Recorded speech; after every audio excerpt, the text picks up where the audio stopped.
Hey everybody, welcome to Drunk Dudes in a Gun Room. Hey, today I have got Barbara Sims. Let me bring her on. One second. Did I go away? Oh, there I am. There you are, yep. Hey, welcome to the show. Thanks for coming Hey, on. thanks for having me. Hey, no problem. So, tell everybody a little bit about your military background. I know you were in the Marines. Yes, I served 4 years active duty from '05 to '09, and I was an 0481 landing support specialist, which means I made a lot of gear pallets and loaded and unloaded aircraft a lot. All right. What made you decide to go in the military? Um, so I was in 11th grade when 9/11 happened, and it kind of, ticked me off like a bunch of other people, Yeah. and I felt like I needed to do something. I also was living in a small town. It was Brian Murphy just saying what's going on. I Said saw the bird hello. pop up. Yeah. Hey. But yeah, But so I was in a small town and grew up, poor and all that good stuff. So it seemed like a good option for me. that is awesome. So Brian Roof runs another podcast called and now that he knows that you're a Marine, he's probably going to hit you up about wanting to be on a show. But it's called Every Day is a Saturday. United States Marine Corps. So I'm sure you'll be getting the email or something. Nice. So you go into the were you doing any music before military or No, I mean, I've always loved singing, but I grew up like really shy. okay. Um, I would sing like in front of my family, like my sisters and my mom, and that's about it. Um, and then when I was in the Marine Corps, um, karaoke, you know, Yeah. I always loved writing. Like I won a lot of writing contests growing up. Okay. Uh, like Lieutenant Governor's Award. Um, I've got poems published and all that good stuff. Okay. But I never learned an instrument. Nobody in my family was really musical. Like me and my sisters would always like sing together, and my mom would be singing, but we never like it was never like serious, And Okay. then I was singing karaoke in the Marine Corps, and everybody's like, "You have a really good voice." I'm like, "Cool, I like singing," but did I uh, never. did it take any liquid courage to get you up on the stage Oh, when you came in the absolutely, Marines? Yeah, yeah. absolutely, yeah, It would take a lot of bottles to get me up there too. yeah. Yeah, no, and then I didn't even start pursuing it seriously until 2015. Brian Brian was asking when you were in. It was you said 2000 to 2004, No, 2005 to 2009. 2005 to 2009. There you go, Brian. Yeah. So you I go in the can't Marine see the Corps. What's that? I can't see the chats. Am I supposed to be able to see it? Like no, I can bring them up. They don't have it with Streamyard. Okay. But when I do bring it up, it'll like kind of minimize you. So a lot of times, I try not to bring all of them up. But Dragon. um, so did you do any deploying over there when you was in the Marines? Yeah, I did one deployment to Iraq, Did 06, you 07. did you take a guitar or anything with you on your deployments there? I couldn't play guitar back then. Oh, you couldn't. No. So you didn't learn until you got out, huh? Yeah, I turned 30 and decided to learn. Wow. Man, yeah, one of the things, and I think this is another thing that kind of drew me to this radio station is I'm not musically talented at all, but I remember all the deployments I went on, and I would see the soldiers sitting in front of their tents or the chews, whatever we were at, and you'd see them playing guitars and messing around and just shooting the shit. And the camaraderie that came from that, I recognize that even though I wasn't, into music and everything back then. But it's really cool how a lot of the people kind of went from that into the music industry from just playing. I had a band on here called the Blackberry Jam Experience, and they literally made their name up from an MRE rapper. So, but yeah, they all stuck together and they're still playing. So, but Yeah, I loved listening to people play, but I was never, it just never clicked in my brain that I could do that. yeah. So when you got out of the Marines, how did you go straight into music, or did you pursue a different career before then? I did not go straight into music. I got out in 2009. Oh, Am I here? yep, you're Okay. back. Yeah, I got out in 2009, and I call the years following my service as my aftermath. Okay. Um, like a little black hole in my life that I won't go too deep into, but Yeah, no, I did not pursue music right out of it. I drank away a few years. I can Um, relate. I went into inpatient treatment a couple times. I did odd jobs here and there. I tried to go to school a few times. I moved like every year, Yeah, just trying to figure out where I wanted to be. Because I didn't really have like a home. Like my sisters were both military. My mom had moved a few times. We were all kind of spread out. yeah, Um, so when, some people they'll get out and they'll go back home. And, I didn't have that. So I just kind yeah. of, I drifted for a little bit. I get that, and it's not uncommon. The first couple years, and those were the hardest for me too. When you first get out, those first couple years, at transitioning into the civilian world, I think that's the worst time for most soldiers. And the path that people take is all different. So no, I absolutely do get it, and I still drink today, but I don't drink near as much as I used to. Now I Right. have what I drink a week. I would probably drink in 2 hours in my older days. Yeah. So I might drink once every few months. yeah. So a lot of musicians I've talked to, they said that they'll have a couple drinks before they get up on stage. Sal Gonzalez said that um, he uses it to warm up his vocals. Is what he said he uses it for. How Uh, that works. yeah, I would need some liquid courage to do it. So I relate. Yeah. Whatever the excuse is, I would need it. So Yeah, I like to have a little bit some, but um, if I drink too much, then I can't play the guitar, so it's just a mess. yeah, no, I I get it. limit I limit myself. I try to keep it to tea and water and sometimes beer. I Yeah, cut out the whiskey because health reasons. yeah, yeah. Not I good for you. uh, I drink mostly bourbon is what I drink, and like I said, now I drink because I want to. I don't drink because I feel I have to. So I think that's the biggest difference. And when I was driving truck, man, yeah, I can relate. And I guess that's why when I heard your story and about how you're doing things now, I really, I don't know, I just kind of really related to it because I remember not even knowing it. I thought I was doing the right thing by starting my own business and becoming a truck driver because I always wanted to own my own business. But I didn't realize the damage I was really doing by putting myself in a truck for 650 miles a day for 6 weeks at a time, living by myself and isolating myself, and I just kind of went, like you said, deeper into that hole. And so yeah, no, I do get it. And all that took place in the first couple years transitioning when I got out of the military. So yeah, I do get it. So where did you take up music before um, guitars or before Operation Encore? Were you gigging and everything before that came about, or is that what kind of pursued you?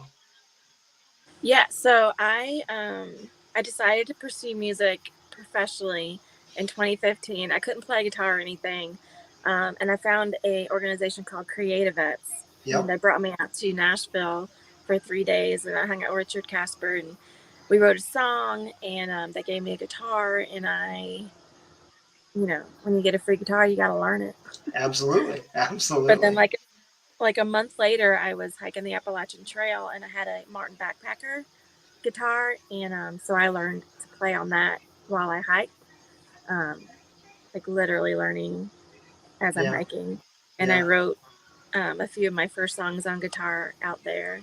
Like I'd written songs before, but I didn't have the musical ability to put, guitar or Right. anything like lyrics and melody. But these are my first songs that I used the guitar and I put them together. So That that is was fun. awesome. And then when I finished the trail, I went back to South Carolina for a little bit, and my sister had a friend that owned a tap house, and they gave me my first gig. And I remember he was like, he's like, if you can do 3 hours of material, I'll give you the gig. And at that time, I could play like 3 songs. Well, he didn't say it couldn't be on loop. I practiced. I practiced for like a month straight, and I got together 3 hours of material, That's and I went awesome. and played my first gig. Yep. And then I moved out to Colorado in April of 2017, Hmm. and I started gigging almost immediately. I got like a regular gig at a little pub out there, like right across from where my apartment was, and I played there a lot. And then I started adding more and more, and kind of learning the ins and outs of the music world, which was kind of crazy. Yeah. There's a lot of gatekeeping and clicks and Oh yeah. earning your spot and trying to get your name out there can be Yep. Yeah. a little challenging. Yeah. I wouldn't even know how in the old days without the internet how people did it. Because just like you said, back then it really had to be who you knew. And now, some people are making it through YouTube and Reels, and they're just getting lucky and getting discovered that way. But the old days they didn't have that. So, and it's still, I got family that's in the music business. Um, a guy named Michael Spriggs. He is married to my cousin and lives down in Nashville. He's been doing. He's got his own uh, producing company and everything. But yeah, he won't even talk about it unless you're in the industry with him. And yep, I get it. Yep, I see it all the time. I remember being at their house, and my cousin says, you would get along so great with Alan Jackson. He just loves cars too. And I said, oh, that's cool. I'd love to meet him. She goes, oh, well, we just can't take anybody over there. I was like, oh, Not well, just anybody. yeah. Well, I don't said, bring it up, ma'am. that's what I was thinking. Why are we even talking about it? Oh, and by the way, Dangling your carrots husband's there. car collection sucks. But yeah, no, I definitely get it. It is very. Oh, So Operation Encore, they've been great. They've helped me out. I had a comedian on here. He was part of Creative Vets. Uh, I think his name was Daniel White. It's been a while. My memory is shit. So, but yeah, he was hilarious. But that's where I learned about Creative Vets, and it's a great organization too. So they are now, amazing. now that wasn't the blue guitar I seen that guy sent me, right? That's a different one, right? That's a different one. Yeah. So the one I got from Creative Vets was an Epiphone. The one that Guy sent you, that was the one that Lloyd Smith gifted. So I joined Okay. Operation Encore in 2020. I applied like the end of 2019, and then I got accepted in January of 2020, and then COVID hit. So like all the events they had planned for that year, I didn't get to participate in, but they Yeah. did like a really good job of doing a lot of Zoom sessions where we could still interact, and did like songwriting contests and classes and things like that. So it was really neat to be able to do that during COVID and quarantine. Kind of gave Yeah. me something to focus on. Now, so I'm assuming then after COVID and everything, that's when the helping with producing songs and stuff like that came about. Then did they kind of put everything on hold during the COVID time? Yeah, so we couldn't really travel or go to any shows or anything, obviously. But two of the songs that I have recorded were contests that they held during COVID. So Hmm. the Rev It Up was for a racing radio show, and then Silent Anthem was for Not Alone. I can't remember exactly, but that one was written about domestic violence on the rise during quarantine. And Yeah. so those two, So sorry. that song, you bringing up Silent Anthem, I love it, by the way. But there's a lot of people that listen to the radio station that love that song too. You know, it, it really surprised me. So the first week that I was airing your song was also it went to be number one. Yeah, I mean, it had the most votes. So absolutely. I mean, that song is obviously resonating with a lot of people because I hear people even in the chats talking about your music and that song. So, and then I found out that the other songs I could have put on there and didn't know. So, but they will be on there starting Sunday. They'll start the new rotation Sunday. So she will Awesome. have Yeah. more songs on there, everybody. I've only got 4 songs recorded, and 3 of them are on Spotify. I've got Rev It Up, which is like high octane. I thought about trying to pitch it to NASCAR. I mean, Absolutely. shoot high, right? And Yeah. then the Silent Anthem, and then Long Way Home is my newest one, and that one was kind of inspired because I mean, obviously I still travel, and I don't really have Yeah. like a home. Um, but I think it kind of plays into the idea behind it is it takes as long as it takes to get to where you're going, especially when you're Yeah. healing and you're on your journey and all that good stuff. And I had a mentor one time tell me, you really should be better by now. And it really hit hard. And I told him, I was like, Yeah. you know what? I guess I'm taking the long way there. Yeah. So I wrote it about taking the long way home. You know, I don't think it's so much as a race. I think it's more about um, ensuring that you check the block for everything that you need to when you get to that finish line. You know, because if you get to the finish line and you haven't completely healed, you're still going to be living in the past, and you're not going to be able to move forward. So, yeah, I agree. It's not a race. You do what you got to do, and you take your time, and for everybody, it's different. You know, Mm-hmm. I'm really here recently. I have really started listening to a lot of people talk about psychedelics, and I'm really fascinated because I've heard a lot of people I respect that are from the special ops side of the house that are talking positive about it.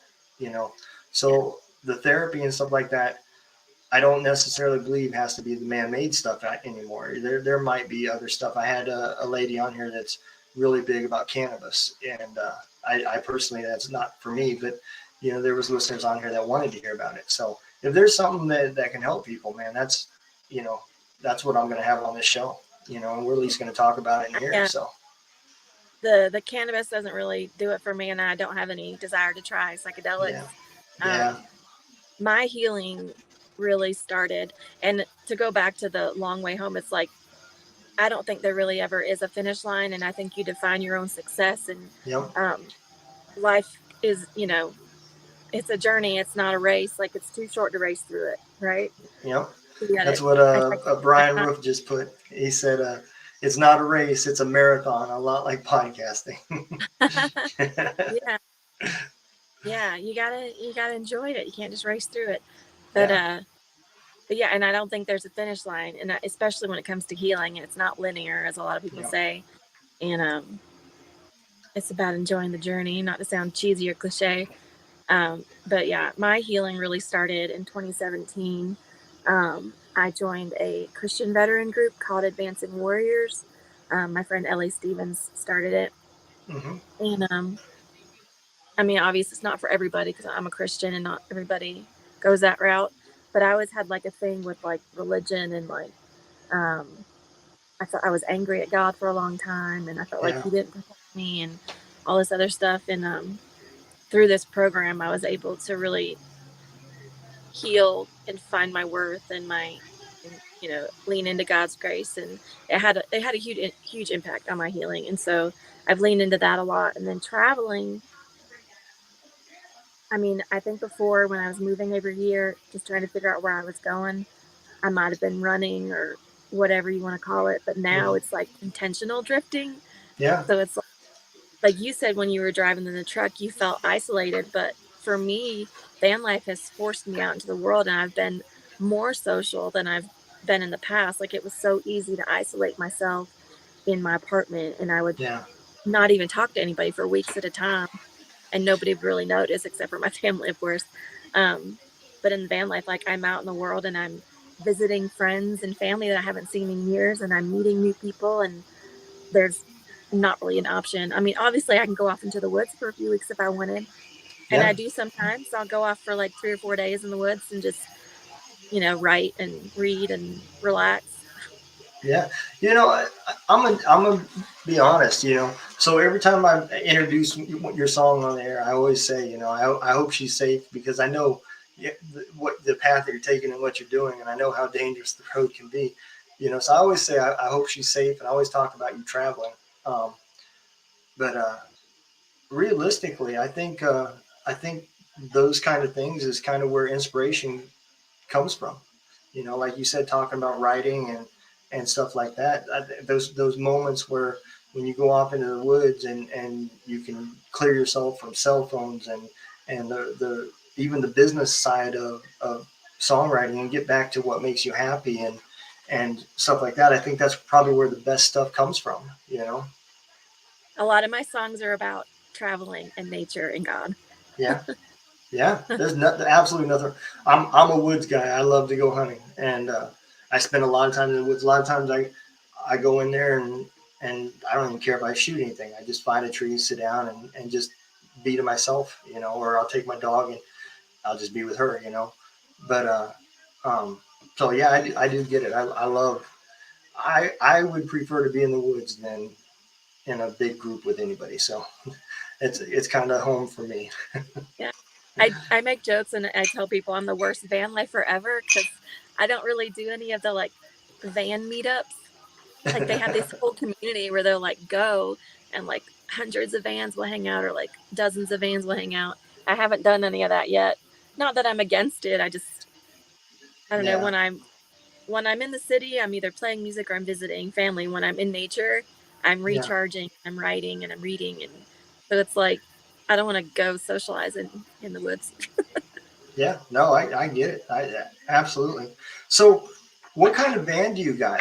That's something that we haven't ever talked about. Or is it like a full size conversion van, or is that Yeah, what it so is? I bought an empty Ram ProMaster 1500 high roof, and it was completely empty cargo van when I bought it. I Hmm. traded in my Jeep for it. Jeep Patriot. I wasn't cool enough for the real Jeep. Um, but yeah, I built it out. It took me 4 months. I had some help. So there's a veteran, an Army veteran up in West Virginia, and he has a company called Mountaineer Van Works, and he donated his time and labor and helped put in my ceiling my vent. He put in my bunk windows. It's like everything that you had to like cut into the body of the van, I was really nervous about, and he did that. And then he gave me a butcher block countertop, um, and he helped start me on my electrical because I was really nervous about electrical because I was like, I'm gonna catch on fire and die. So he helped put in the like the kind of the meat and potatoes of it, and then he taught me like how to do everything else. So I learned how to run like DC versus AC and things like that. And then I strung up all my lights, and he helped me string up my fridge, and then I wired my water pump. I think that's all I have: lights, water pump, fridge. Yeah, Yeah. the So other things that I missed. when are you a Instapot cooker or what do you use for cooking? I have a little mini air fryer. Okay. And so I have an EcoFlow generator, and that's what I use for like my 120 because I Mhm. wired my 120 wrong. Just Okay. gonna put it out there. I'm not an electrician. Uh, so everything that I have runs on DC, and it's super simple, and it's been working fine. But my 120 was, um, and then I have a little mini air fryer, and then I have a propane stove that I Okay. use. So I Yeah. keep it simple. When I was in the truck, I used the Instapot, and as I'm driving down the road, I'd have something slow cooking in the Instapot. I'll So, put that on my upgrade list. absolutely. I love So, slow cookers yeah, yeah, oh yeah, me too. Especially in in the the wintertime. winter. Yeah, Exactly. Soup, yeah, yeah. yep.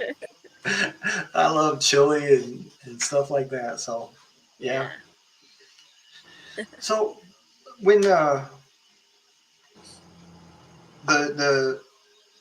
gig that's coming up in Alaska. Can you talk a little bit about that? Because I know that's kind of a big event. That's with Operation Encore, right? Yeah, so I can't share a whole lot of details yet because they're still like they haven't released or officially launched yet. Okay. But we did a songwriting retreat, Operation Encore, in Camp Southern Ground, and Ots Kilcher came out because he's a Vietnam veteran and a songwriter, and he invited 8 of us veterans up to Alaska for the summer, or sorry, for just June, for like 10 days in June. Um, and he wants to start his own retreat on his homestead, and we are going to help kind of start it, like build the foundation. Yeah. Not how much actual building we're going to be doing in those 10 days, but he said we're going to be felling trees like with an axe and stuff out in the wilderness. And Yeah. he's going to take us down to the peninsula, I think, to do some fishing. They've got like a professional campfire chef that's going to be out there. I'm really Wow. excited to learn some campfire cooking. Yeah. Um, and then we're going to be singing the summer solstice concert on the Homer Spit, and then we'll do some after parties. Like there's 8 of us, so they're going to pair us off, and there'll be 4 after parties that we'll each Oh, wow. do. Yeah. That's cool. Shannon was talking about this too, and he was the recording I did with him was several months ago, so I really didn't know much about it. And now as it's getting closer, I'm starting to see other artists talking about it. So, Yeah. and I'm putting pieces together from what he told me. But yeah, It's it hard. sounds. I don't want to say too much because I don't want to steal their thunder. Yeah, So yeah, it's going to be a really good time, and I'm excited. And yeah. I had already had hopes for like going to Alaska this summer because Hmm. my 1 year anniversary in my van was May 8th. So I've been in the van a year now, and I had hopes to go to Alaska, but I didn't really know like how I was going to get there. And then Oz invited me out there with the group, and I was like, well, that's like my cue to go out there. Yeah. So I decided to make a whole summer of it.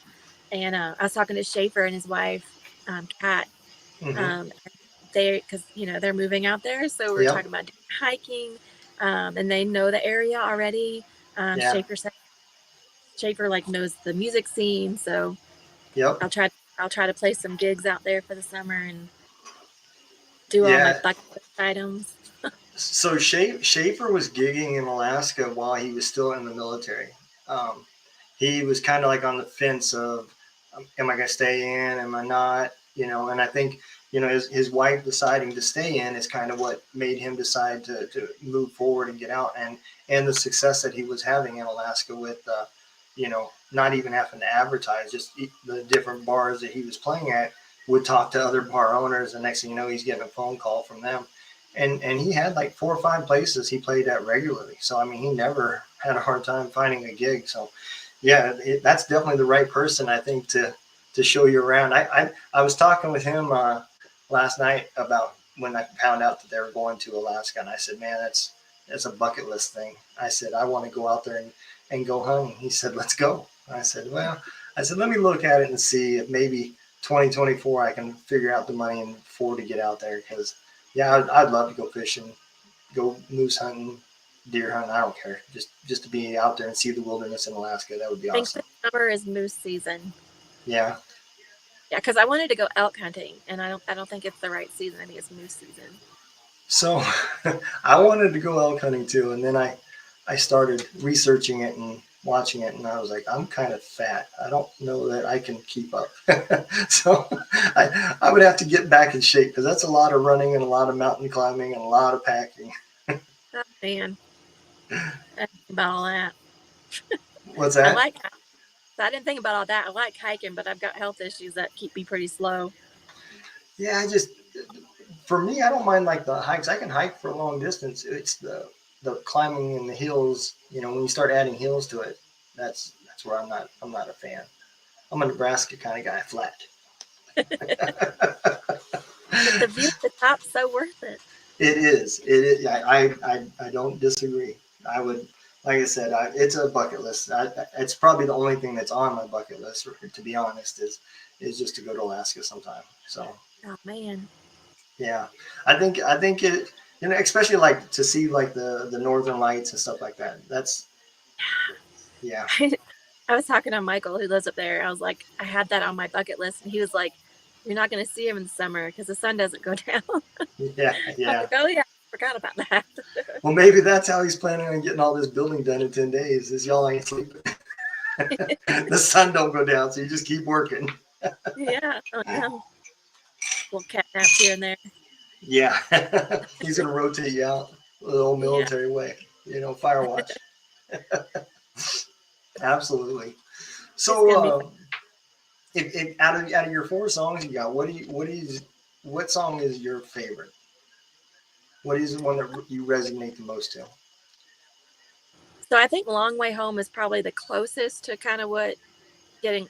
I feel like I'm still trying to like discover, not really discover because I know who I am and I know Hmm. the sound that I want, but getting it out of my head onto the guitar in the Yeah. songwriting still what I'm working on. And I think Long Way Home is probably the closest. Um, Stones and Soil, I didn't write that song. It was Lloyd Smith's song that I'm playing Hmm. as part of the guitar um, donation. But I love that song. It's so pretty. It's Yeah. very sorrowful. Um, but I love it because sad songs make me happy. Uh, I mean, Rev It Up is fun. People seem to like that one. And then Silent Anthem, it's just hard hitting, I think, just for the, Yeah. topic. But Long Way Home, it's upbeat and it's kind of my stick it to you for the one that told me I was taking too long to heal. Yeah. Absolutely. That's the way it should be. And I'm gonna tell you, man, I've learned so much since I've started this journey. With the podcast first. Because I met so many just different people, a lot of different organizations out there that I didn't even know about, and people laugh, but I'm gonna tell you, I was one of those guys that hated social media because it always made me mad. I always seen things in my feed that would piss me off and just negativity, right? And since I started this podcast, and I do credit the podcast for this, I am constantly on Facebook looking for new people that want to come on the show, learning about new organizations, and I don't see any of that negativity in my feed anymore.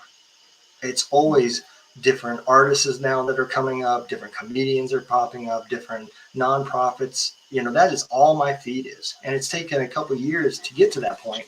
But I don't see any politics anymore. I don't see any of that stuff, and by just not searching it anymore and turning into what we're doing now has just been amazing. So the journey, like you said, following that journey and just not caring where it takes you and just being in the moment, I think is the most important thing. And that's what I love about this podcast. That's another reason why I never changed the name or anything, because it's me. I do like it. And now, with the radio show, I'm finding another passion, another side of me that I didn't even think, and even doing the lives now, up until a couple months ago, we never even did our live shows. They were always pre-recorded and I edited them. And so I'm kind of getting out of my comfort zone and just allowing real to be real, and not caring.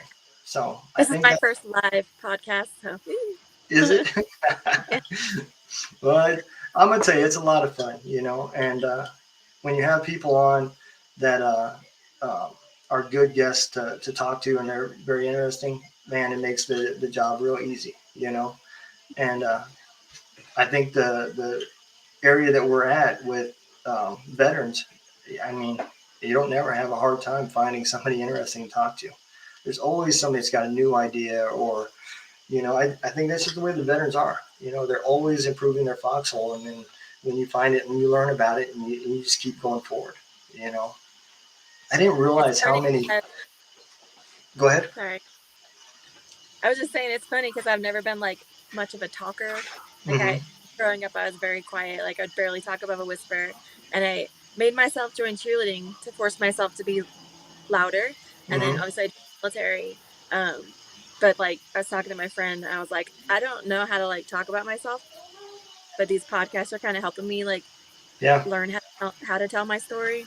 Yeah. So I'm Absolutely. grateful for you guys giving me the chance to be on here. Yeah, I mean, and I get it. It always feels kind of awkward, especially veterans, because veterans don't really like talking about themselves. So it feels awkward. And in your business, you have to sell yourself too. That's part of Yeah. it. To get your information, your songs, and everything else out there. So with any good thing, there's always the bad side, and the business side is always the bad side. And I say the same thing about the radio station. You know, my idea was so simple. I was just going to create a radio station. We're just going to play songs. We're going to have a good time. And then I learned there's actually a business side to that and You licensing. And gotta promote it. yeah, yeah, I don't even care about the promotion. I was just, because there's a lot of people that follow the podcast. So I just like, well, I'll just tell them they're all going to love it. And it was the copyright people and all those types of things that I was like, oh, this ain't the fun side.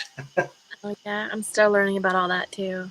Yeah, yeah, I had a crash course too.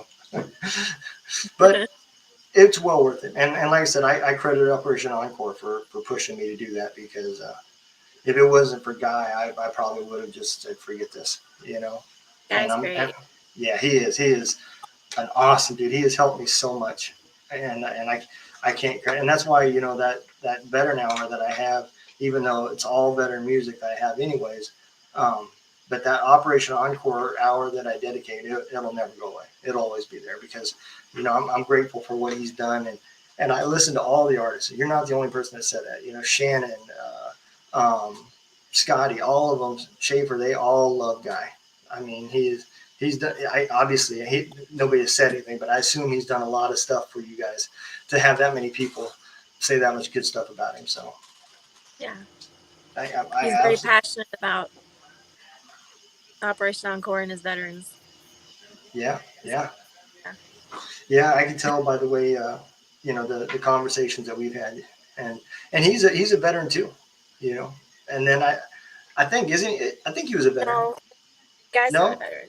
Okay. No, Yeah, I thought he was saying maybe he was talking about the board members. I don't remember. Yeah, there's a lot of board members that are veterans. Yeah, that's probably what he was talking about. But yeah, I know he's a good guitarist. Shannon was telling me about that. He is. I love when he sends songs he's working on, and he has his YouTube that he started during the quarantine, Mm-hmm. and he started doing those, and now there's a gazillion. I don't even know the number now. I'm gonna have to check him out. So I didn't know he was on YouTube. Yeah, he's got a whole station and plays guitar and sings, and he collaborates with friends and stuff. So we'll have some of those on there. Oh man, I'm gonna go stalk him. Yeah. That's one thing I really need to do better at is actually posting music because people ask for it, and it's I don't even have an excuse. I don't know why I don't post more music. I think half the time it's because maybe van life. I haven't showered in 3 days. I actually showered today, so. Do you have your professional driver's card from all the truck stops to get fuel and get free showers? No, I actually haven't done much with truck stops. I haven't showered at a truck stop. I use Planet Fitness or Campground. No, that makes sense. I have a little mini Hobbit shower in my van, but I've only used it twice. Yeah. So it's for emergencies only. There's no hot water, and it's kind of awkward. You have to I'm not even gonna go into it. It's awkward. Yeah, I can tell you. I remember the first showers in Afghanistan because we were there shortly after it opened up, and it was set a 5-gallon jug of water on top of a container all day and let it get warm, and then at night we had holes pounded in the end of it so it sprinkled water out, and that's how we were showering. That's how. So when I was on Al Sadd, we had the nice little showers behind the flight line. But when I was out doing the Lioness thing, we went to Haklania, and they hadn't gotten their running water out there yet. So we went into we were in an old schoolhouse, and they had little crates over the old toilet holes, and you stayed on the crate, and then you strung up a water bottle and poked holes in the bottom of it. Yep. So yeah, I remember those. Yeah. Washing the clothes, I had my wife send me a washboard, the old hit my hand washboard. That's how I was washing my clothes. Yeah. Yeah. It was crazy when Afghanistan first, because it was like Mad Max, there was no unity. Everybody had their own little camps. We all had our own little power set up. There was no prime power for the whole camp. There was no porta-johns. There was none of that stuff. We were sleeping in mud huts that used to be hotels for the airport there at Kandahar. And it was crazy, but it's some of the best days and best stories of my life. I wouldn't change a thing, not a thing. Yeah. But yeah, my 1 month as a lioness was my favorite time in the Marine Corps, simply because I felt like I was actually doing Marine stuff, like Yeah. Marines. Yeah. I get it. I get it. The so let me ask this because I didn't ask earlier. What was it that made you go into the Marines? Did you check out any of the other branches, or was like family or something kind of push you towards the Marine? What was it that made you choose the Marines? Especially because you said you were shy. So It the was kind Marines of is so. My older sister did Army National Guard, and so I followed her, and I actually did Army National Guard for 2 years, okay. and then I wanted to go into the Air Force. I had an uncle that worked for NASA, and I wanted to be an aerospace physiologist. So I went to the Air Force recruiter, and they weren't taking prior service. And Yeah. I walked out of the Air Force office, and there was a Marine smoking. And he asked me if I was joining the Air Force, and I said, no, they won't take me. And he said, well, come on, we'll take you. And I literally, at the time, thought that Marines were only infantry. So I didn't even know I could join the Marines. It wasn't even on my radar.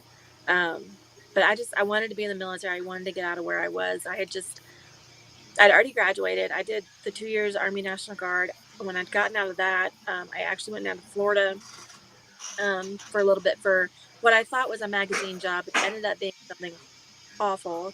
I was actually abducted off an elevator. Um, I was 19, and I Wow. had this whole thing happen. I won't go into the details, but I was done. Like I needed to get out of where I was, and I wanted to be around honorable people, good people that Yeah. I wanted like a mission. I wanted to be doing something meaningful. So I wanted to go in the military. I wanted to go active duty, and I looked into the Air Force, and I thought I was going to do that, but God had other plans. He Yeah. directed me to the Marines for whatever reason. I Yeah. loved being, I loved putting on my uniform. I loved every time I laced up my boots, and like I felt so powerful, and Yeah. I loved wearing my uniform for better or worse, good and bad. From the Marine Corps, I loved being a Marine. I think that's important for any branch. I don't care what branch it is. I know we all give the Air Force and Navy guys a bunch of crap and everything, but you should feel that when you put on that uniform, the people that have gone before you. You know, there's a phrase. So I was in the 160th for 10 years, and there's a phrase or a creed, and the last line is. Um, I go with the pride of those who've gone before me, for they love to fight, fought to win, and would rather die than quit. And I remember that, and the uh, those words mean a lot. And I think if you don't have that sense of pride, you might be in the wrong business because we're not talking about people that founded. We're talking about people that died fighting. You know, so you should feel that pride, and everybody that is. Um, Out there that's in, they should dig into that history and feel that sense of pride of what they had accomplished all the way back to World War II and Korea. There's a lot of neat stories out there. Even the Coast Guard. I had a Coast Guard vet on here last week, and man, I didn't even know some of the stuff that he was talking about. I didn't know that we actually fought some of World War II on American soil in Alaska. And so there's a lot of neat stories from the military, and I think it's important that people know that stuff. Jason Stein says, "Hey, from Hero Stock." Oh So hey, I I'm know gonna I be can. I'm gonna be stopping into Hero Stock in Nebraska on the way back from Alaska to Philly. Well, that is awesome because I'm going to be there, Oh, so I'll get to well, meet look you. at that. Yeah, I will. I'm going to be up there to do. I'm going to live stream the concert for him, and that lineup that he's trying to put together already for 2024 is just going to Yeah. be crazy. So Scotty is going to be there this year, and next year I think he wants Shannon, Sal Gonzalez. I can't remember who else, but it was a lot of people. So Yeah, I'm excited. yep. I'll be there to cheer him on. Yeah, absolutely, man. And I'm gonna tell you, it won't be long. Probably he's probably typing up the email now, but he'll be contacting you. I promise. That'll be fun. Yep. Yeah. Jason's a great guy, man. He really is. And this will be my so I'm a Hero Stock virgin, so this will be my first one. But everything I've seen and just the little bit that I talked to him, I think it's going to be an amazing event. Yeah, I'm excited. I haven't done any like big festivals. I'm actually playing the Vet Fest in Philly in Hmm. September. Operation Encore connected me with that. Shannon's gonna be there, and Adam Gaffney, I think I'm saying his name right, is gonna be there. So that it'll Okay. be like my first official festival or whatever you want to call it. Yeah, I'm I think. excited. Yeah, I think those are the. I think those are the best ones, man. I really do. Last year I went to one called Betapalooza, and they had a few military bands and a military comedian that was hosting it, or yeah, hosting it. And man, what a great time! I mean, there's so many veterans there, and just everybody there you could just walk up and talk to because you just felt like you knew them even though you didn't. So yeah, and I think that's the way that a lot of those veteran um, kind of organizations go. When they put them together. So I think it took me a long time to feel like I belonged in any veteran community. Um, like when I was in the Marines, I was one of two females. I didn't really feel like I belonged. And my first week in the fleet, my friend Stack kind of was taking me under his wing, and we'd be walking to the chow hall, and he'd be like quizzing me on Marine Corps knowledge and like telling me like what I need to do to like gain rank and all this kind of stuff. Completely professional, right? The hmm. first sergeant brought us into the office for fraternization because he was a corporal and I was lance corporal. And it kind of like divided me. Like I wasn't allowed to talk to any of the guys because they were higher ranking. And so Yeah, it kind of isolated me a little bit. And then obviously with other shit that happened, I struggled a lot with even wanting to be in veteran communities. yeah, Um, so it took a lot for me to even go to a lot of veteran events, but my most favorite had to be Advancing Warriors. I really felt like I connected there with men and women in the community. yeah, And then Operation Encore has been really awesome. Creative Vets was really awesome. So those are some of my favorites so far. yeah. That And those are good organizations. Scotty or not Scotty, Shannon talks a lot about the Warrior one. I think didn't he just go to an event with them? I with think who? that's what he with the that Warrior one that you were just talking about. Advancing Warriors? Yeah, Advancing Warriors. I I don't think believe so. I thought that was maybe it's something else that he does, but he just got certified with an organization. It's for medics. It's for military medics. I think is what it's I don't for. know. That's not Advancing Warriors is a Christian veteran Oh, community. okay, yeah, yeah. No, this is something different. See, I'm I'm gonna. actually trained as a facilitator through Advancing Warriors, and I'll be doing a women's group starting in July. Which, if there's any female veterans watching and you're interested, hit me up on Instagram or Facebook. Let me know. We're still adding to that, and then maybe at some point I'll do co-ed. But right now I'm just doing the female one. But they do have male only and co-ed. And if you go on their website, advancingwarriors.org, you can also email info@advancingwarriors.org, I think, but it's all on their website. Dan's great. He runs a lot of the male groups. And then Ellie, she's just one of my favorite people in the world. That's She just awesome. released a book. Oh, I think you lost you. Am I here? Oh, yep, you're Oh, back. sorry. Yeah, so she just published a book in October. It's called Unshackled. Hmm. And my testimony is in there under a pseudonym Wow. because it's scary to share your story, especially when it's not this wonderful war story that people love to hear about. That's all heroic. Um, my story has some ugly parts to it that are hard to share. Yeah. Uh, and so part of putting it out there, I felt a little safer under a pseudonym. No, I get that. I do. I really do. I kind of thought that myself when I started this whole podcast thing. I don't want people to know my real name when they found out how bad it was. But I'm going to introduce you to another organization that I think you guys could work out and do great things with. So there was a medic that my last deployment I was with her. She was in E4, and Her name is Brooke Jackson, and we always joked with her because every time we seen her, she wasn't doing something military related. She had her nose in a book. Well, she ended up becoming a doctor, and when she got out, she was an officer, and she started an organization there in South Carolina called She's the Veteran, and it's strictly for. Oh, hang on a second. Okay. Ah,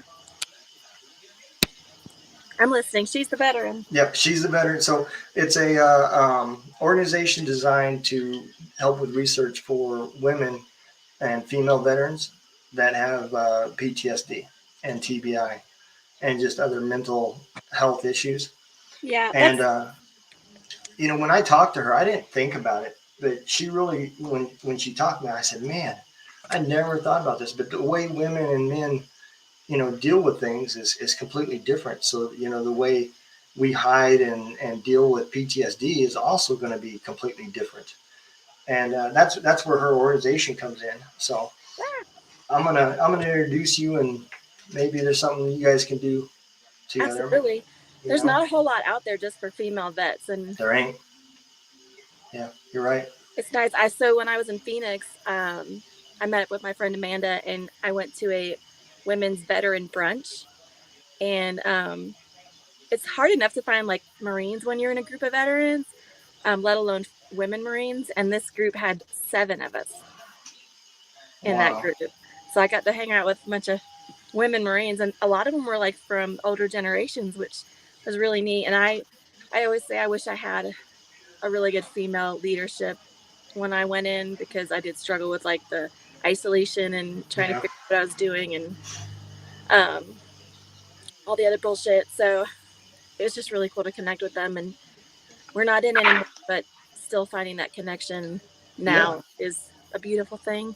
Yeah, I agree. And she was one of the first people we had on our podcast in season 1. She was I don't know, like probably within the top 10 of people, and it's to this day it's still one of my favorite episodes because, and I still follow her organization, and they've got an event coming up for Women's Veterans Day, June 12th, and I've been sharing that all over the radio station because I think it's important to get that word out there because, like you said, there's not a lot of organizations out there that is just for female veterans, and Yeah.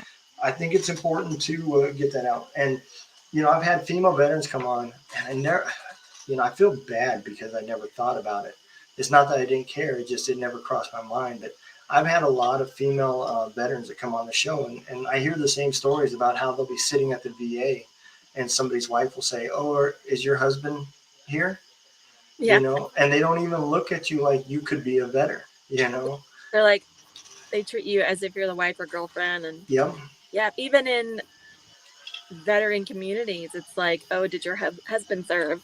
I'm like, Yeah. I served. And then you have to like show pictures. They're like, well, you don't look like a Marine. And I'm like, well, I don't know what you mean by that, but here's a picture of me in my uniform to prove that I was in. Yeah. Yeah. It's just bad how stereotypical we are without even knowing it, not even trying to be it, but I mean it is, and Yeah. and I've seen it, and I think that's another reason why I push her organization because I learned so much from it, and I feel like she's got a lot out there to teach. So I'm definitely going to hook you guys up, and Cool. they do a lot of events and a lot of Zoom um, meetings. They have like I don't want to lie and say it's a week or a month. I don't remember which. It's one of the two, and they have Zoom group sessions and meetings, and then they have. I don't know if it's quarterly. I don't know her schedule, but they do outings. They've done some horse activities and some fishing activities and just different things where it's just women veterans getting together and doing stuff. So That's the one thing with my van life is I don't belong to a specific community, like a town or anything like that. So yeah. when I was in Phoenix and they were like talking about things they were doing in the community, I'm like, that sounds awesome. Bye. I'm leaving tomorrow. Well, you did get to see an awesome cactus, though. Yeah. Well, I had a cactus in my ankle when I was hiking in the Grand Canyon. Just popped up and jumped a ride. I bet you that wasn't as pretty as the one with the flowers, though. No, it was. I mean, it was beautiful. It just didn't belong on my ankle. Yeah, That's yeah. They look so fake. The big tall ones, I don't even know what they're called, but the Yeah, I big, don't either. they look fake. Yeah. It was crazy. They're as big as trees. Yeah, yeah, yeah. They look fluffy, like they're stuffed. Yeah. Is what it looked like in that picture. Absolutely. Yeah. So, do you have a website, or is just majority of your music on Spotify, or where can people find more about you? So I have a link tree that has my Facebook, Instagram, TikTok. I just started TikTok. Um, and then I have Spotify. Anywhere there's like streaming, I should be available, like Okay. iTunes, Spotify, YouTube. Well, Um, I don't have an actual website, just a link tree. okay. Well, I will make sure that I post your link tree link in the description. That's for sure. And I'm sure we're not a on demand, but I've started that request line on Saturday nights now, so I'm sure we'll get a lot of people requesting to hear the song we did last week. Awesome. So well, I appreciate you coming on, and I can't wait to see what you guys come up with, because I know there's gonna be some great music coming, especially with the life that you're living right now. Yeah, You're I think when I'm done with this, I'm gonna do a little video of my song "If I Make It to Alaska." I wrote it specifically for this journey, and I'm like halfway through the journey, and I haven't posted it anywhere. So, but yeah. it's my first song where I'm like finger picking, Uh-huh. so challenging. It's like Yeah. if I'm playing guitar, my voice isn't 100% there, and then if I'm just singing, obviously I don't have a guitar; it's a cappella. But I do my best, and I get better every day. So Yeah. And I do agree. You should start posting some TikToks or reels with you singing. yeah, And I will share the shit out of them. I promise you. thank So you. I will make sure that the world sees it. At least my little part of it, anyways. I appreciate that. So, but I definitely appreciate you coming on, and you be safe out there. And like I said, I always keep you in my prayers, because that the way you're living, man, it's dangerous. I know the kind of people out there. So Well, I don't interact with shady folks anymore. yeah, I keep to myself on the road. I don't go to truck stops that much. Um, Cracker Barrels and Walmarts, campgrounds, KOAs, some BLM lands, but I have a weapon, which I can't bring it into Canada, so I don't know yeah, how I'm gonna do that. Someone told me today I can't even bring my knives into Canada or my bear spray. they are very strict. I'm like, They're well, I guess I'm gonna have to brush up on some, McMap or something. yeah. Make a treasure map. I mean, worst come to worst, you could send the weapon to your sister or something, as like a through FFL, and then she could. Yeah, so I was gonna ship it to Alaska, but I still won't have it in Canada. So hopefully nobody tries to mess with me. Which I haven't had to use it the whole year I've been in the van so far. So, Yeah. but I feel like when you need it, you won't have it, kind of thing. Yep. Versus, Yep. I don't know, it's I annoying. agree. Yeah. No, I definitely get it. Come And on, Canada. exactly. You legalize weed, legalize some gun. Yeah, they're even picky about like airsoft guns. They can't be over a certain um, rating of how much air Yeah. pressure and stuff. I mean, Well, it's not like they're I'm trying to bring in like a whole arsenal. I just have like a very tiny handgun for personal protection. yeah, So I don't know. yeah. I agree. I do agree. Well, you be safe, and we will continue to pull your music, and I will share anything that you put out there. So, Appreciate it. all right, you take care. Thank you, you too. Bye bye.